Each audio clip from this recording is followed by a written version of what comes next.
السلام عليكم. maxaa sababay in Soomaalida noqoto qoomiyad ka hartay dadyoga dunida? Waxaan idin soo gudbinaynaa waxyaabihii sababay in Soomaalida noqoto qoomiyad ka hartay in dadyoga dunida wax la qaybsadaan. Dad badan waxay is weydiiyaan maxay Soomaalidu asaagooda ugu hareen dadyoga kale miyaysan ahayn dad leh dadnimo mise waa laga roonayaal. bilowgii gumaystii oo ay qaybsanaayeen Afrika, Soomaaliya waxay ka mid ahayd wadamadii lagu halgamay loona tartamay in la gumaysto. Gumaystuhu dantiisu waxay ahayd inuu ogaado wadamadaas waxa ay ku wanaagsan yihiin, waxay caan ku yihiin, nimcada ay haystaan allana ku manaysta. Wadamada qaar waxaa loo diyaariyey dowlad qura, halka kuwa kalena loo qaybiyey ama qaybsadeen dowlado iyagoo danahooda eegaya. Soomaaliya waxay ka mid ahayd wadamada loo diray dowlado badan oo kala duwan, waxaana ka mid ahaa Ingiriiska, Talyaaniga, Faransiiska, Boortaqiiska iyo kuwo kale. Balse wadamo badan waa ku guuldareysteen inay gumaystaan Soomaalidii waaga jirtay waxay la dagaalameen dowladihii isku dayay inay danahooda soo faragashadaan, waxaana ka mid ahaa Boortaqaalka oo isagu harcad laga saaray Soomaaliya, gaar ahaan koonfurta oo ay ahayd halkii Soomaalida xudunta u ah oo barwaaqadu jirto. waxaa ugu dambeyn ku soo haray sida aan wada ognahay 3 quwadood ama dowladood oo kala ah Ingiriiska, Talyaaniga iyo Faransiiska. Ingiriiska oo isagu gumaysan jiray waqooyiga Soomaaliya, halka Faransiisku uu haystay dhul loo yaqaano Jabuuti, halka koonfurta iyo bartamaha Soomaaliya uu haystay Talyaaniga. qiyaastii markii la aasaasay ururkii la oran jiray Israel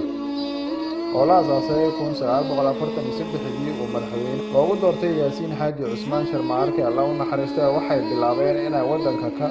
dulqaadaan xayiraadda saaran ee culeyska ku haysa. waxay muddo 7 sano ah wadeen dagaal af iyo aadin ah iyo xeelad kasta oo ay isaga qabanayeen gumaystaha. 1950 markii la gaaray waxaa la go'aanshay in wadanka Soomaaliya laga qaado xayiraadda gumaystaha, wadanka gacanta loo galisho Soomaalida.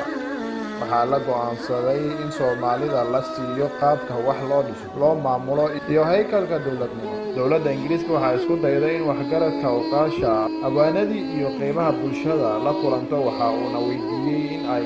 rabitaankooda in 10 sano ee xornimadooda loo diyaarinayo in haykalka dowladnimo iyo xorriyadoodaba uu siiyo wadanka Ingiriiska.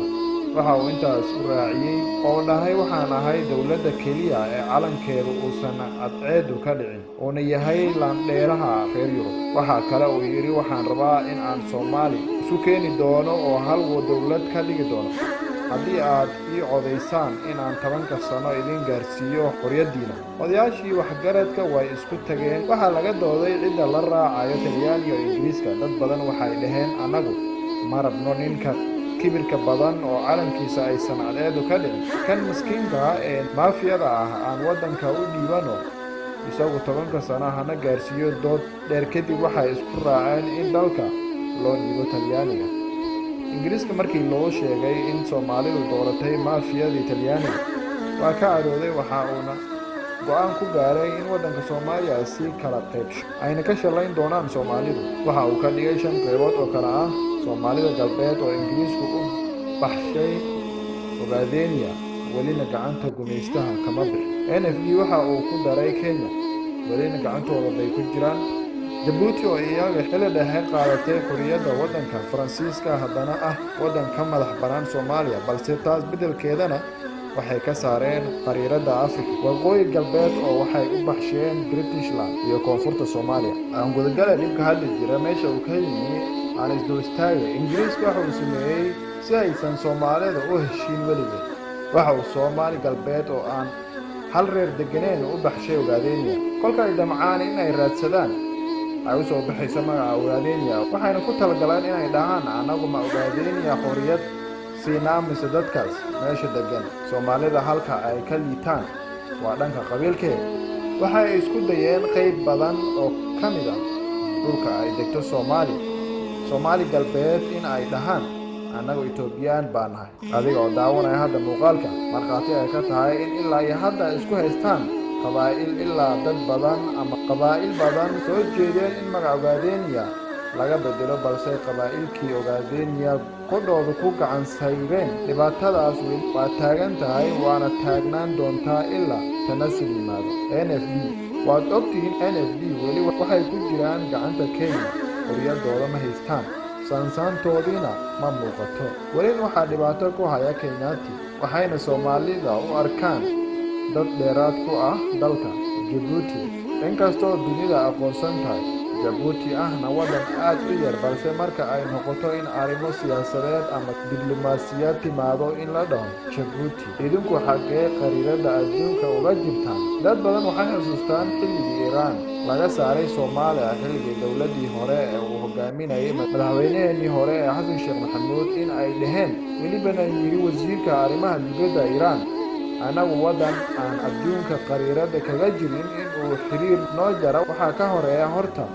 inuu dunida ka soo muuqdo. halka Soomaalidana weli waa quudraacyaal aan tabar iyo talo toona lahayn. waqooyi galbeed Ingiriisku wuxuu ku guulaystay inuu dhaho 1960kii bishii 6aad 26 British Somaliland waxaan siinay xorriyadooda, waxaana lagu cadeeyay warqad ka soo baxday wasaaradda arrimaha dibadda ee Ingiriiska. ujeedkanu wuxuu ahaa ama ogaa in Soomaalidu ku liidato qabiilka ayna ka aaminsan tahay diintooda iyo dalkooda, waxaana daha ka saarnayn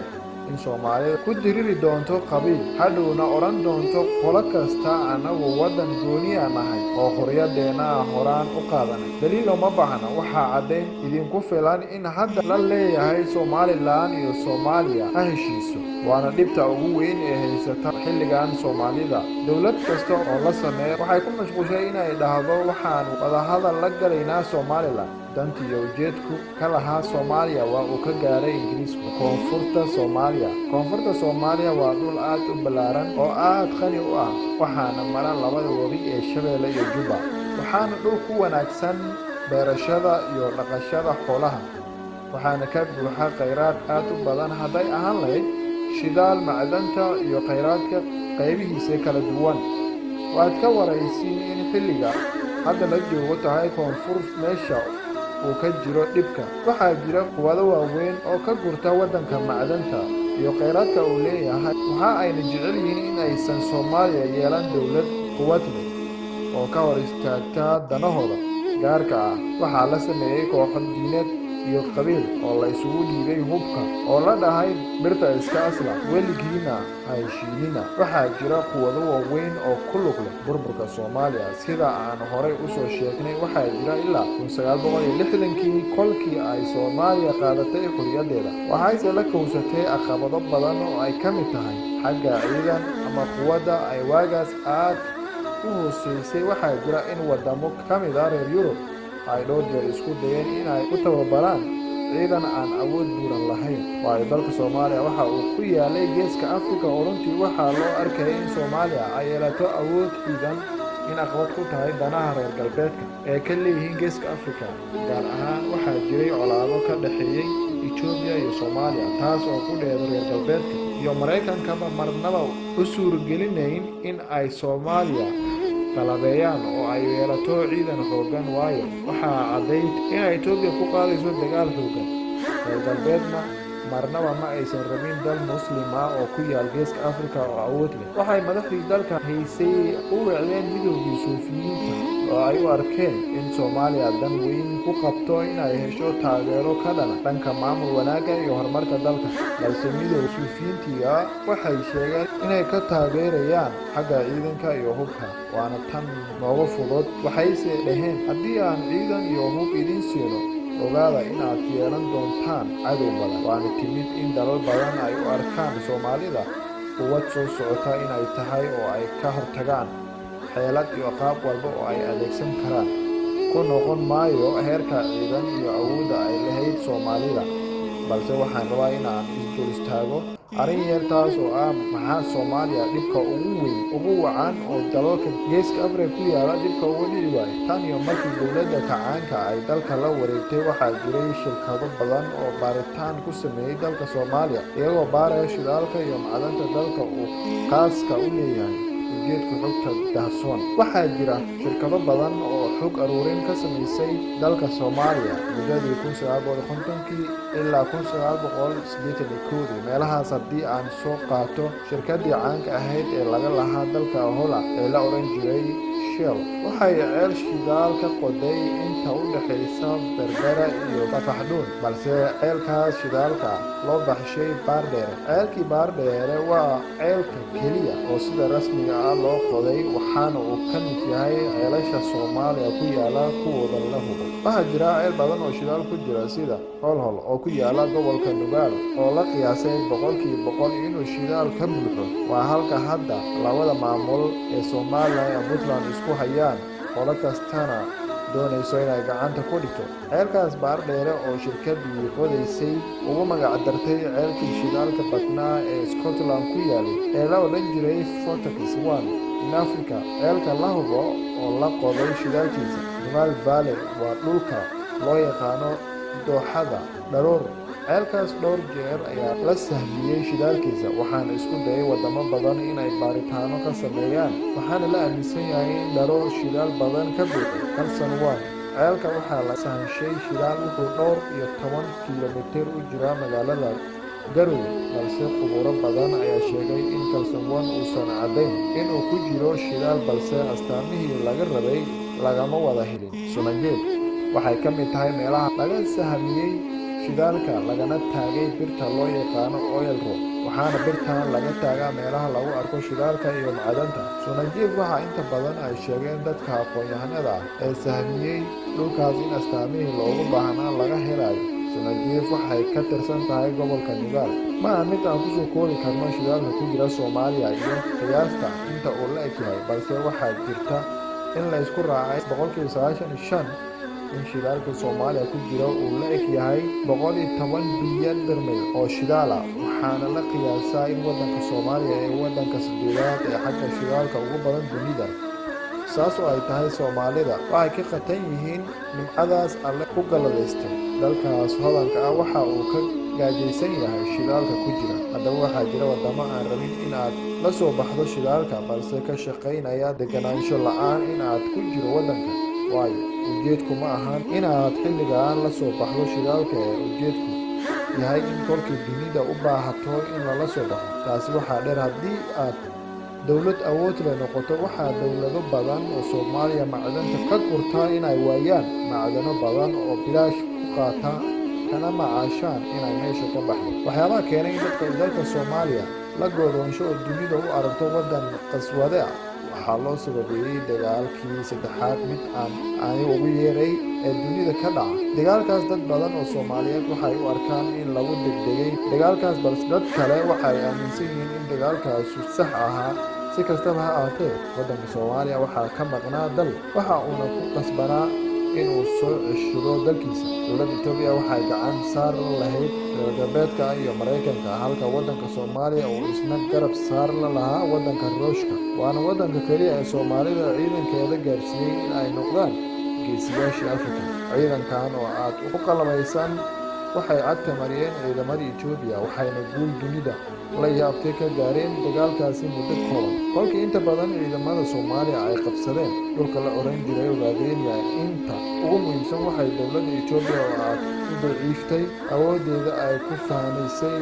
dhulka lala jaray waxay go'aan ku gaadhay in qayladhaan u dirsato waddankii la isku oran jiray Sofiyeeti ee Ruushka u horeeyay waxayna dowladda Ruushka ka dalbaday in Soomaaliya kala hadlo dagaalka waxayna ku dhawaaqeen in ay rabaan xal in laga gaaro dagaalka wixii dhul ka maqanna lagu dhammeeyo waan iyo wada hadal dowladdii Ruushka waxay go'aansadeen in waddanka Soomaaliya laga dhaadhiciyo inay joojiyaan dagaalka dhulka ka maqanna waxa uu Ruushka ballan qaaday inuu isagoo u soo celin doono waxa uuna taas beddelkeeda Soomaaliya ugu yaboohay inuu dhisayo warshadaha ugu waaweyn dunida ee wax soo saara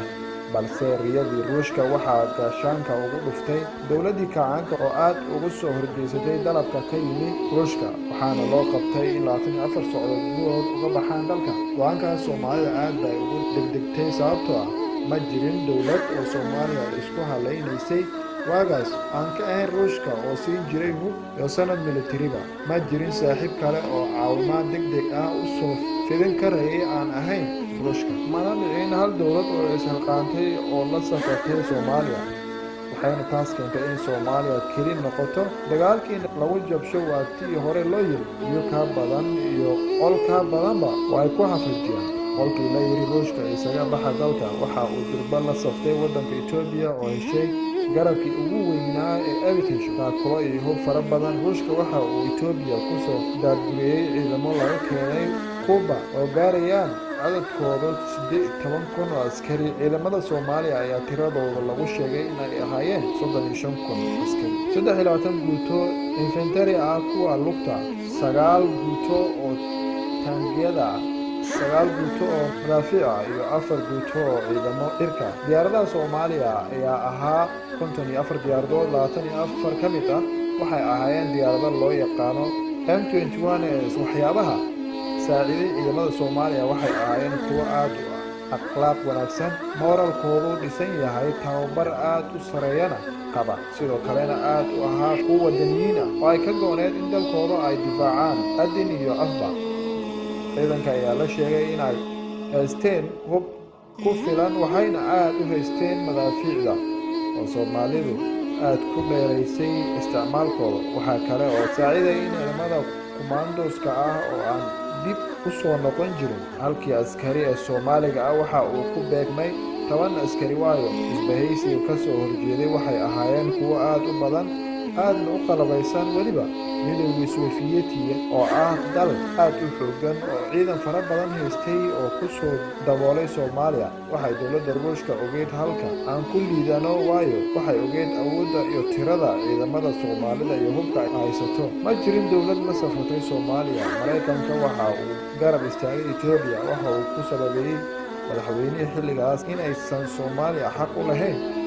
in la garab istaago dalkuna uu ahaa mid gardaro ah sida ay u arkeen iyaga dowladdii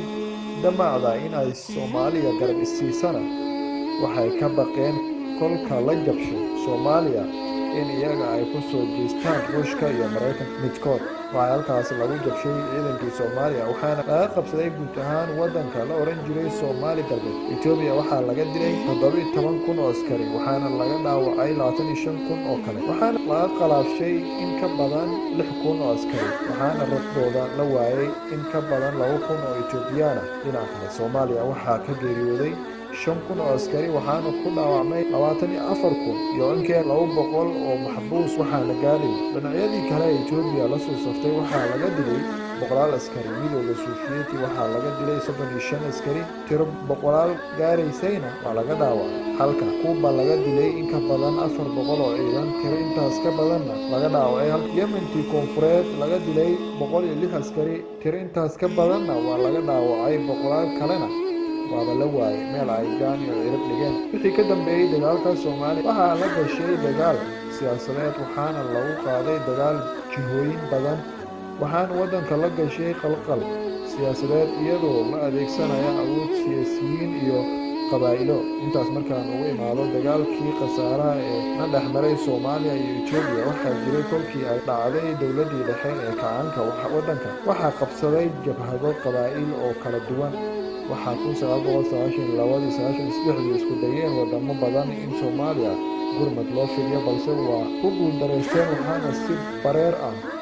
isku soo daayay Mareykanka oo keenay ciidankii la magac baxay UNSOM ciidankii rajiso ciidanka Soomaaliya balse ciidankaas waxaa la kulmeen jab aad u weyn waxayna ku waayeen askar badan iyo diyaarado waxayna Mareykanka gabi ahaanba isaga baxeen wadanka kadib markii laga dilay askar badan waxayna wadamo badan oo reer galbeed ka mid ahaa ku yiraahdeen Tukumanlawe ma Soomaali ku geeyay oo gacanta ka taagay Ruush wixii intaas ka dambeeyay reer galbeedka iyo Mareykanka isku raaceen in aan dib dambe loo eegin wadanka Soomaaliya muddo 40 sano ee soo socota haddaba Soomaalida maxaa u dana inay isku tanaasul sameeyaan inay heshiiyaan oo u turaan dalkooda dadkooda iyo diintooda in cadaalad iyo sinaan wax lagu qaybsado oo la joojiyo dulmiga iyo cadaalad darrada in la yimaado yool fog oo siyaasadaysan oo iyagu degsadaan mowqif adag go'aan adag iyo geesinimo leh in dhinacyada isku haya dalka sida dowladda Al-Shabaab Daacish mucaarad iyo muxaafid iyo wixii lamid ah ay isku yimaadaan danta dalka laga wada shaqeeyo heshiisyona la wada saxiixdo danta guudna